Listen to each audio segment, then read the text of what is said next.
Welcome to learner B. I am Shivani Chauhan. इस video में हम लोग देखेंगे क्लास 9th हिंदी की बुक का चैप्टर इस जल प्रलय का पार्ट 2। इस जल प्रलय में ये इससे पहले हम लोग पार्ट 1 देख चुके हैं, तो आगे हम लोग चैप्टर देखते हैं। मतलब बाढ़ आई हुई है बिहार में, पटना में, और उसका ही पूरा सीन इसमें चल रहा है। तो यहाँ तक हम लोग देख चुके हैं पूरा। कीचड़ पानी में लथपथ भूखे प्यासे नर नारियों के झुंड में मुक्त खिलखिलाहट लहरें लेने लगती है। हम रिलीफ बांटकर भी ऐसी हंसी उन्हें दे सकेंगे क्या? शास्त्री जी आप कहाँ हैं? बलवाही नाच की बातें उठते ही मुझे अपने परम मित्र भोला शास्त्री की याद हमेशा क्यों आ जाती है। यह एक बार 1937 में सिमरवनी शंकरपुर में बाढ़ के समय नाव को लेकर लड़ाई हो गई थी। मैं उस समय बालचर बॉय स्कॉट था। गांव के लोग नाव के अभाव में केले के पौधे का भेला बनाकर किसी तरह काम चला रहे थे, और वहीं जमींदार के लड़के नाव पर हारमोनियम तबला के साथ झिझिर जल विहार करने निकले थे। गांव के नौजवानों मिलकर उनकी नाव छीन ली थी। थोड़ी मारपीट भी हुई थी। तो अपने फ्रेंड की एक याद आ जाती है जब भी मतलब कोई नाच गाना होता है। तो एक मतलब गांव का सीन था। तो गांव में जो है जमींदार के बच्चे नाव लेकर घूमने निकले, बाकी लोग तड़प रहे थे, तो लड़ाई झगड़ा हो गया, नाव वाव छीन ली। तो ये सब सीन जो है राइटर को याद आ रहे थे।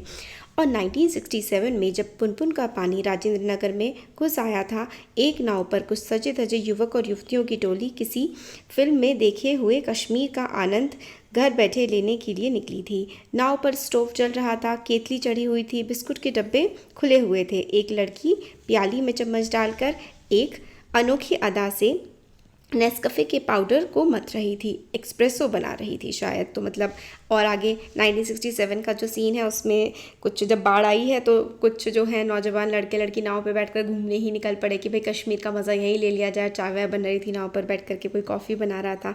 दूसरी लड़की बहुत मनोयोग से कोई सचित्र और रंगीन पत्रिका पढ़ रही थी।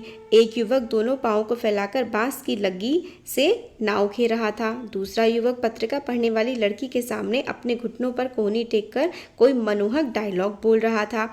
पूरे वॉल्यूम में बजते हुए ट्रांजिस्टर पर गाना आ रहा था, हवा में उड़ता जाए मेरा लाल दुपट्टा मलमल का, हो जी।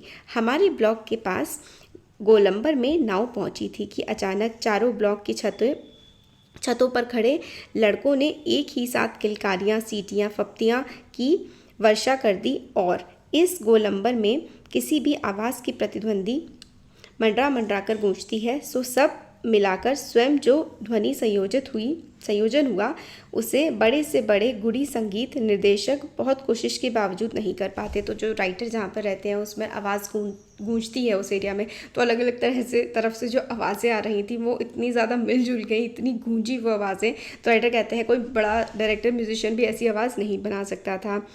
उन फूहड़ युवकों की सारी एग्जिबिशन तुरंत छूमंतर हो गई और युवतियों के रंगे लाल लाल होंठ और गाल काले पड़ गए। नाव पर अकेला ट्रांजिस्टर था जो पूरे दम के साथ मुखर गया था।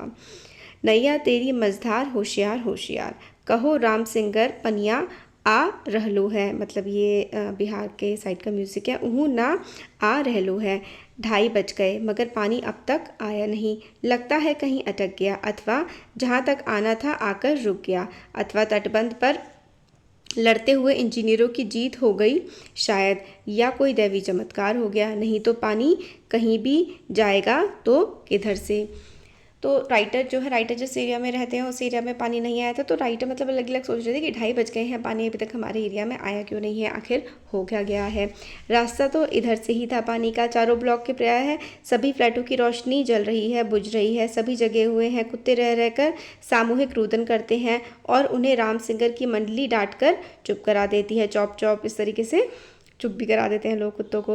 मुझे अचानक अपने उन मित्रों और स्वजनों की याद आई जो कल से ही Pataliputra colony, Shri Krishnapuri, boring road के अथाह जल में घिरे हैं। राजेंद्र जी, विनीत जी, बाबू भैया, इंदिरा जी पता नहीं कैसे हैं, किस हाल में हैं वे। शाम को एक बार पड़ोस में जाकर टेलीफोन करने के लिए चोगा उठाया। बहुत देर तक कई नंबर डायल करता रहा। उधर सन्नाटा था एकदम, कोई शब्द नहीं, टूंग फूंक कुछ भी नहीं। तो मतलब अपने आसपास के जो लोग थे, इनके प्रियजन वगैरह से जानकार लोग थे पास के एरिया के जहाँ पे पानी भर गया था, वहाँ को लोगों के बारे में जो है राइटर सोच रहे थे कि उनका क्या हुआ होगा।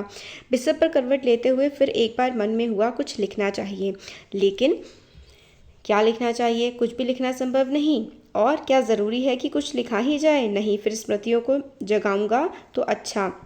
पिछले साल अगस्त में नरपतगंज थाना चक्रदाहा गांव के पास छाती भर पानी में खड़ी एक आसन्न प्रसवा हमारी ओर गाय की तरह टुकुर टुकुर देख रही थी। तो मतलब राइटर को ना अलग अलग रहते ये बेसिकली ना जैसे लोग अपनी डायरी लिखते हैं ना कि भाई इस समय पर ऐसे हुआ था, अच्छा अच्छा जब मैं यहाँ पे बैठा हुआ था तो ऐसा हुआ था, इस तरीके की जो ना राइटर को अलग अलग जो है जगहों की बातें याद आ रही हैं।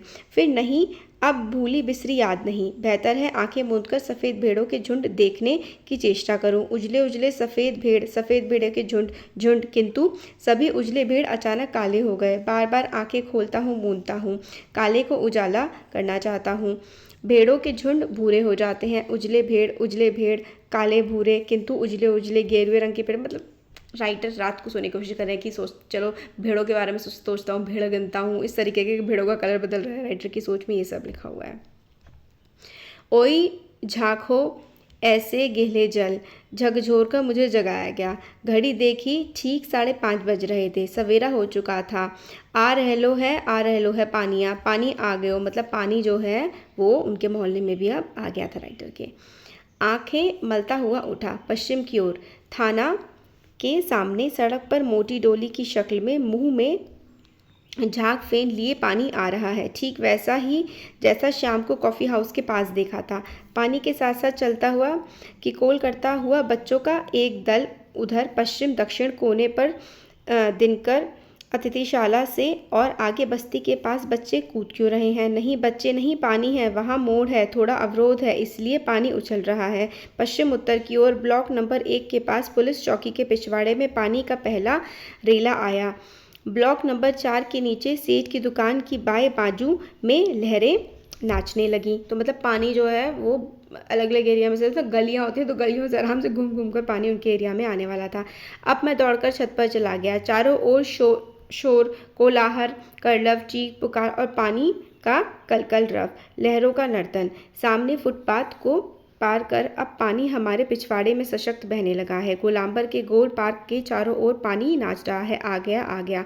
पानी बहुत तेज़ी से बढ़ रहा है, चढ़ रहा है। करंट कितना तेज़ है। सोन का पानी है, नहीं गंगा जी का है। आ गौलो मतलब अलग अलग लोग कहने लगे कि इस नदी का पानी है, उस नदी का पानी है। सामने की दीवार की ईंटें जल्दी जल्दी डूबती जा रही हैं। बिजली के खंभे का काला हिस्सा डूब गया। ताड़ के पेड़ का तना क्रमशः डूब रहा है। अभी यदि मेरे पास मूवी कैमरा होता, अगर एक टेप रिकॉर्डर होता। बाढ़ तो बचपन से ही देखता आया हूँ, किंतु पानी का इस तरह आना कभी नहीं देखा। अच्छा हुआ जो रात में नहीं आया, नहीं तो भय के मारे ना जाने मेरा क्या हाल होता। देखते ही देखते गोल पार्क डूब गया, हरियाली लोप हो गई। अब हमारे चारों ओर पानी नाच रहा था। भूरे रंग के भेड़ों के झुंड, भेड़ दौड़ते रहे हैं। भूरे भेड़, वह चाय वाले की झोपड़ी चली गई। मतलब आसपास के एरिया किस तरीके से पानी में डूब रहे हैं, ये राइटर ने लिखा हुआ है। काश मेरे पास एक मूवी कैमरा होता, एक टेप रिकॉर्डर होता तो क्या होता। अच्छा है कुछ भी नहीं है, कलम थी वह भी चोरी चली गई। अच्छा है कुछ भी नहीं है मेरे पास। तो राइटर मतलब जो है वो कुछ नहीं, बस इनको कुछ भी लिखना था। मेरे को तो यही लग रहा है इस चैप्टर में कि जो जो उस समय इनके इवेंट्स हुए, कि क्या क्या था इनके पास, क्या क्या नहीं था, इनके आसपास क्या हुआ, वो सारा का सारा इन्होंने एक चैप्टर की फॉर्म में हम लोगों को पढ़ने के लिए दे दिया है। बाढ़ का दृश्य ही हमें बस दिखाया गया है कि बाढ़ आती है तो किस तरह की कंडीशंस हो जाती हैं। होपफुली आप लोग को समझ में आया होगा। Thank you.